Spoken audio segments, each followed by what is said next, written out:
அஸ்ஸலாமு அலைக்கும் எல்லாருக்கும் ஹாய் ஃப்ரெண்ட்ஸ். இன்னைக்கு வெனஸ்டே. நம்ம வீட்டில் என்ன ஸ்பெஷல் லஞ்ச் பார்க்கலாம் வாங்க. ஓப்பன் பண்ணுங்க மம்மி. காரசாரமான ஸ்பெகேட்டி செஞ்சுருக்காங்க மம்மி இன்னைக்கு அக்காவுக்கு லஞ்ச் பாக்ஸ்க்காக. வியூவர்ஸ்க்காக சாப்பிட்டு காட்டுறீங்களா மம்மி?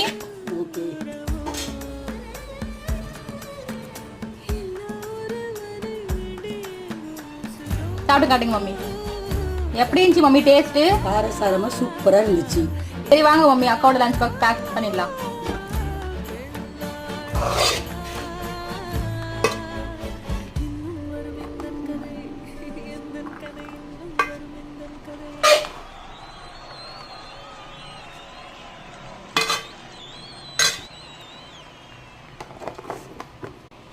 அக்காவோட லஞ்ச் பாக்ஸ் பேக் பண்ணியாச்சு. இந்த வீடியோக்கு லைக் பண்ணுங்க, ஷேர் பண்ணுங்க, அப்புறம் கமெண்ட் பண்ணுங்க. Bye friends.